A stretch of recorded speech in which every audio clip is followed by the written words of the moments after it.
بسم الله والحمد لله والصلاة والسلام على رسول الله وعلى آله وصحبه ومن والاه.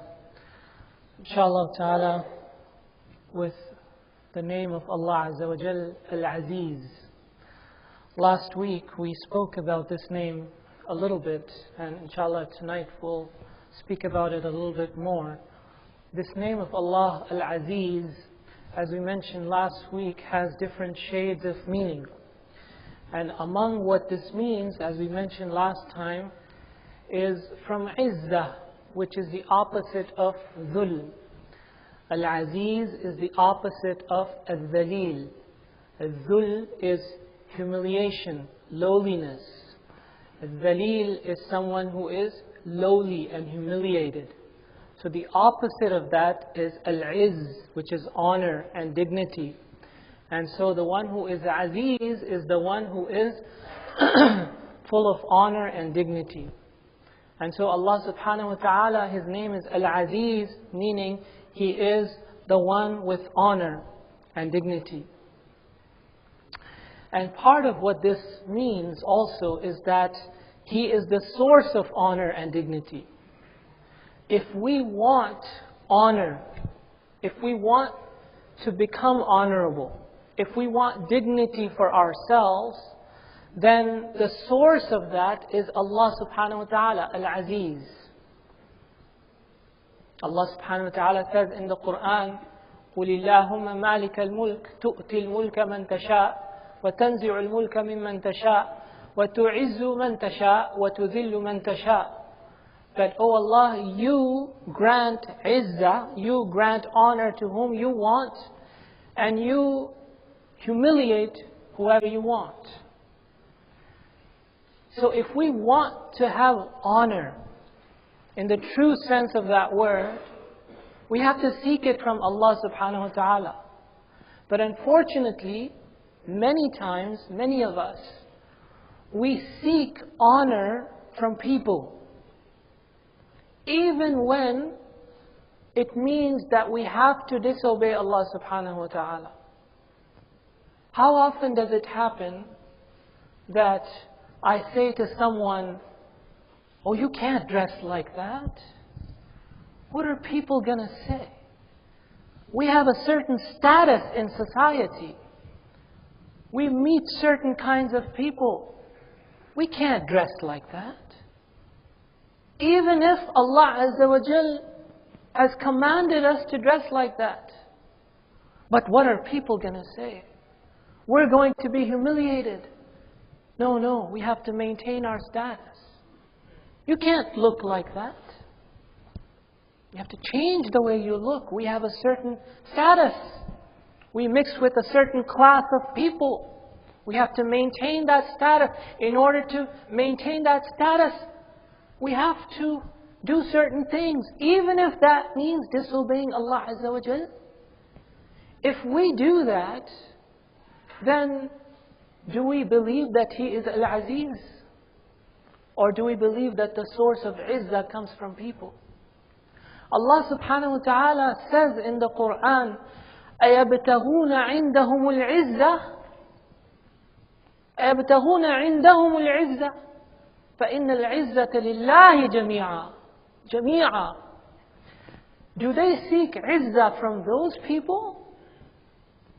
In this ayah, the context is in the context of the kuffar, those who disbelieve in Allah Azza wa Jal. But basically anyone who is transgressing against Allah, who is rebelling against Allah, do you seek izzah from those people? فَإِنَّ الْعِزَّةَ لِلَّهِ جَمِيعًا. Don't you know that izzah, all of it, only belongs to Allah Azza wa Jal? Allah subhanahu wa ta'ala also says in Surah Fatir, مَنْ كَانَ يُرِيدُ الْعِزَّةِ فَلِلَّهِ الْعِزَّةُ جَمِيعًا. You want izzah for yourself? Whoever wants izzah, whoever wants to be honored and dignified, and all of us want that, then we seek it from Allah. فَلِلَّهِ الْعِزَّةُ جَمِيعًا. To Allah belongs all of the izzah. And you know, brothers and sisters, our early forefathers, early Muslims, They understood that very well. That if they want to be honored, they have to seek it from Allah. If they seek it from others, they will only be humiliated.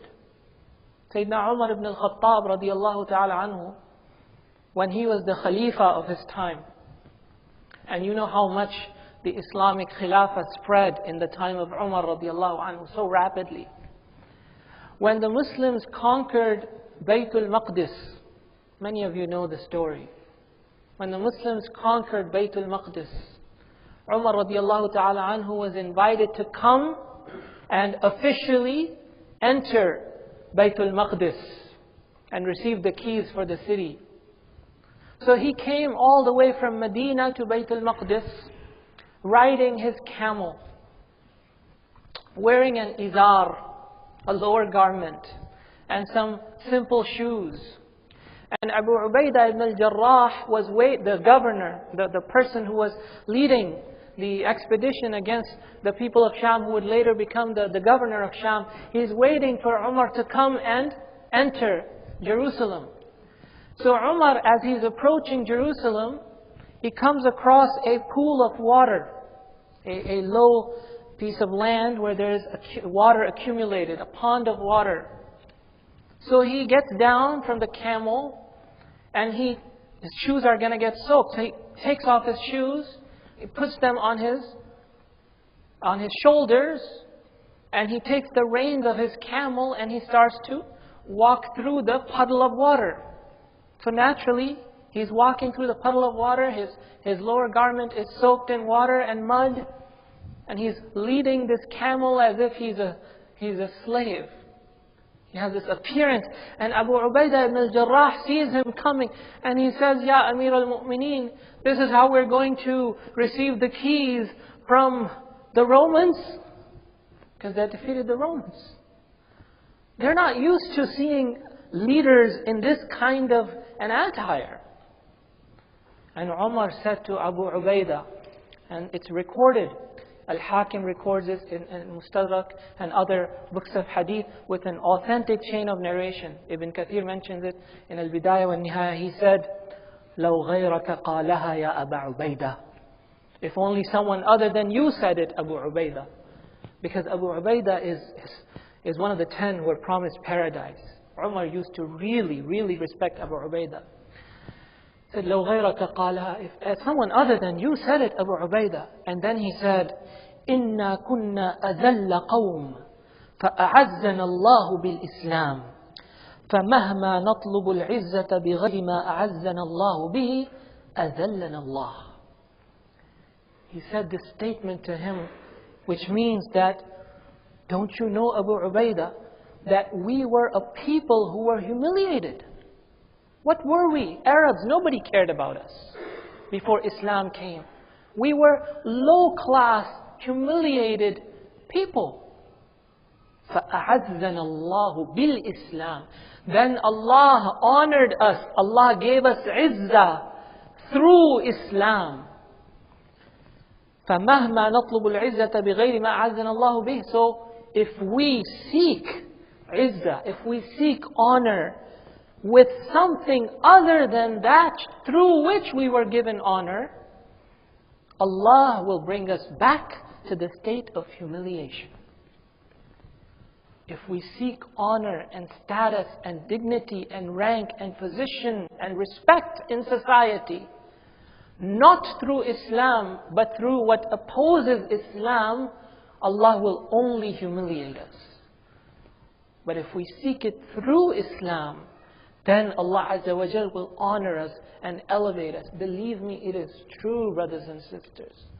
When a non-Muslim in this country, an American non-Muslim, sees you holding to your principles, even if it means that you're doing something that is strange in society, but you hold on to your principles and you say, I'm sorry, this is not permitted in my religion. My faith does not allow me to do that. You know what? They will respect you for that. Because you are a person of principle. You are a person who holds on to your principles. Allah Azza wa Jal puts your respect in the hearts of people. He is the one who is the source of izzah. He is Al-Azeez, subhanahu wa ta'ala. One more thing, and I'll close with this, inshaAllah ta'ala. Oftentimes, when we interact with each other at home, in the masjid, elsewhere, and we get into a disagreement, and then we stop talking to each other. And then we're told, Ya akhi, it's okay, just apologize to each other. No, he has to apologize to me. I can't apologize. Why can't you apologize? Well, the reason is because I don't want to lower myself. Because I feel that if I'm going to apologize, I'm going to lower myself. Okay, fine, he's coming and apologizing. No, I'm not going to forgive him because I am who I am. That kind of attitude actually humiliates us. And forgiveness elevates us. The Prophet ﷺ said in a hadith related by Sahih Muslim, مَا زَادَ اللَّهُ عَبْدًا بِعَفْوٍ إِلَّا عِزًّا. That when you forgive someone, that only increases you in honor and rank and dignity. And the ulama, some of them say in this dunya, and others say in the akhirah, and others say in both. When you forgive someone, when someone does a mistake, even if they don't apologize, if you forgive that person, that raises you, that honors you. And he also said, sallallahu alaihi wasallam, in the same text, وَمَا تَوَاضَعَ أَحَدٌ لِلَّهِ إِلَّا رَفَعَهُ اللَّهُ. That no one humbles themselves for the sake of Allah, except that Allah elevates that person. So may Allah subhanahu wa ta'ala make us among the humble ones, among the forgiving ones. May Allah Azza wa Jal help us seek izzah only from Him subhanahu wa ta'ala. May Allah Azza wa Jal bring izzah back to Islam and the Muslimin. Allahumma a'izz al-Islam wal-Muslimin. Allahumma a'izz al-Islam wal-Muslimin. Allahu ta'ala alam. Wa salli Allahumma wa sallim wa barik ala Sayyidina Muhammad wa ala alihi wa sahbihi ajma'in. Just a reminder, some of you were asking when is the 15th of Sha'ban. According to the reports of Hilal sighting in the United States of America, tomorrow is the 14th of Sha'ban. So the calculated calendars that are pre-calculated, I know they say that tomorrow is the 15th of Sha'ban. Those are calculations. But according to the sighting of the Hilal, the month of Rajab was 30 days. The Hilal was not sighted, so we completed 30 days of Rajab. So Sha'ban started a day later than the printed calendars. And therefore, tomorrow is the 14th of Sha'ban, which means tomorrow night, Thursday night, is the night of the 15th of Sha'ban, which is that very special night that we have been learning about in the past few days. So I encourage myself and you brothers and sisters to take time out to do some extra ibadah tomorrow night, make dua to Allah Azza wa Jal. It is a night of istijabah. Imam Shafi'i said, rahimahullah ta'ala, balaghana, it has reached us that 5 nights dua is answered. 5 nights dua is answered. The first one, I forgot the order in which he mentioned. The first one he said the night before Eid al-Fitr, the night before Eid al-Adha, the night before the 1st of Rajab, night before Jum'ah, and the night before the 15th of Sha'ban. And tomorrow night will be the night before Jum'ah and the night before the 15th of Sha'ban. May Allah Azza wa Jal answer our dua. Ameen Ya Rabbal Alameen. Assalamu alaikum wa rahmatullah.